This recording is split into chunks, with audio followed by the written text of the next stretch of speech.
മുഖ്യമന്ത്രിയുടെ മകന്റെ ഗുരുവായൂർ സന്ദർശനത്തിനിടെ പ്രാദേശിക മാധ്യമ പ്രവർത്തകനെ കയ്യേറ്റം ചെയ്തതിൽ പ്രതിഷേധം ശക്തം. സെക്യൂരിറ്റി ഉദ്യോഗസ്ഥൻ മർദ്ദിച്ചുവെന്നും ദേവസ്വം അഡ്മിനിസ്ട്രേറ്ററാണ് ദൃശ്യങ്ങൾ ഡിലീറ്റ് ചെയ്യിപ്പിച്ചതെന്നും രാജു ഗുരുവായൂർ പറയുന്നു. സംഭവത്തെക്കുറിച്ച് അന്വേഷിക്കുമെന്ന് Devaswom board chairman AV Gopinathan പറഞ്ഞു. ഇന്നലെ വൈകുന്നേരമാണ് മുഖ്യമന്ത്രി പിണറായി വിജയന്റെ മകൻ വിവേകും കുടുംബവും ഗുരുവായൂരിൽ ദർശനത്തിനായി എത്തിയത്.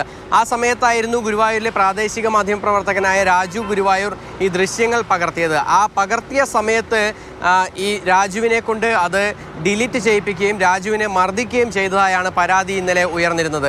രാജു പറയുന്നത് തന്നെ ദേവസ്വം അഡ്മിനിസ്ട്രേറ്ററാണ് ഇത്തരത്തിൽ കയ്യിലുണ്ടായിരുന്ന ദൃശ്യങ്ങൾ അത് ഡിലീറ്റ് ചെയ്യാനായി നിർബന്ധിച്ചതും അതുപോലെ തന്നെ അവിടുത്തെ സുരക്ഷാ ജീവനക്കാരൻ തന്നെ മർദ്ദിച്ചതായും പറയുന്നു. ഇതിൽ കൃത്യമായ നടപടി ആവശ്യമാണ്. എന്ത് ആവശ്യത്തിനാണ് തൻ്റെ കയ്യിലുണ്ടായിരുന്ന ദൃശ്യങ്ങൾ ഡിലീറ്റ് ചെയ്യാൻ നിർബന്ധിച്ച് ഡിലീറ്റ് ചെയ്യിപ്പിച്ചത് എന്നും രാജു ചോദിക്കുന്നു. വാർത്ത നൽകേണ്ടത് ഇല്ല എങ്കിൽ അത് നൽകാതിരിക്കാനും താൻ തയ്യാറായിരുന്നു. പക്ഷേ മർദ്ദിച്ചത് ശരിയായില്ല, അത് തൻ്റെ മാധ്യമ സ്വാതന്ത്ര്യത്തിനുള്ള കടന്നുകയറ്റമാണ് എന്നും രാജു പറയുന്നു. ആ ഫോട്ടോ നിങ്ങളെടുത്തിട്ടുള്ള വീഡിയോ കംപ്ലീറ്റ് ഡെലിറ്റ് ചെയ്യണം. നിങ്ങൾ ആരാന്ന് ചോദിച്ചപ്പോൾ അവർ പറഞ്ഞു ഞാൻ അദ്ദേഹത്തിൻ്റെ ഭാര്യയാണ് പറയുന്നത്. ഇദ്ദേഹം എൻ്റെ കോളർ കൂട്ടിയിട്ട് എൻ്റെ കുഞ്ചിയിൽ പിടിച്ചിട്ട് പറഞ്ഞു അത് ഡെലിറ്റ് ചെയ്യാതെ നീങ്ങുന്നു പോവില്ല. അതേസമയം ആരെങ്കിലും ദേവസ്വം ജീവനക്കാർ ഈ മാധ്യമപ്രവർത്തകനെ മർദ്ദിച്ചിട്ടുണ്ടെങ്കിൽ അതിൽ കൃത്യമായ അന്വേഷണം നടത്തുമെന്നുള്ളതാണ് ഗുരുവായൂർ ദേവസ്വം ചെയർമാൻ AV ഗോപിനാഥിൻ്റെ പ്രതികരണം. മാത്രമല്ല മുഖ്യമന്ത്രി പിണറായി വിജയന്റെ മകന് അത് ഇഷ്ടപ്പെടാതിരുന്നതിനാലാകാം ഒരുപക്ഷെ അത് നിർബന്ധിച്ച് ഡിലീറ്റ് ചെയ്യിപ്പിച്ചത് എന്നുള്ളതും അദ്ദേഹം പറയുന്നു. ഗുരുവായൂരപ്പനെ തൊഴുകാൻ വരുന്നവർക്ക് അവർക്ക് അതിൻ്റെതായ പ്രാധാന്യം കൊടുക്കുന്നുണ്ട്.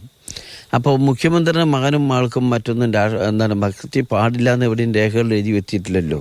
അതേസമയം ഈ സംഭവത്തിൽ BJP നേതാവ് B ഗോപാലകൃഷ്ണനും രംഗത്തെത്തിയിരിക്കുകയാണ്. പിണറായി വിജയൻ നേരിട്ട് വന്നിട്ടാണ് ഭഗവാനെ കാണേണ്ടത്, അല്ലാണ്ട് തലയിൽ മുണ്ടിട്ട് വരാനോ മകനെ പറഞ്ഞയക്കാനോ ഒന്നുമല്ല ശ്രമിക്കേണ്ടത്. ഒരു ഭാഗത്ത് കൃഷ്ണനും ഗണപതിയും ഒക്കെ മിത്താണെന്ന് പറയാം, മറുഭാഗത്ത് മക്കളെയും മരുമക്കളെയും കാര്യങ്ങൾ പറയാൻ വേണ്ടിയിട്ട് അല്ലെങ്കിൽ പ്രാർത്ഥിക്കാൻ വേണ്ടി വിടുക. ഈ ഇരട്ടത്താപ്പ് ഇടതുപക്ഷ നേതൃത്വം അവസാനിപ്പിക്കണം. വിഷയത്തിൽ പരാതിയുമായി രാജു ഗുരുവായൂർ മുന്നോട്ട് പോകാൻ തന്നെയാണ് തീരുമാനിച്ചിരിക്കുന്നത്. കൃത്യമായ അന്വേഷണം നടത്തുമെന്ന് ദേവസ്വം ഭാരവാഹികളും വ്യക്തമാക്കുന്നു. MS Lishoy, Mathrubhumi news, Thrissur.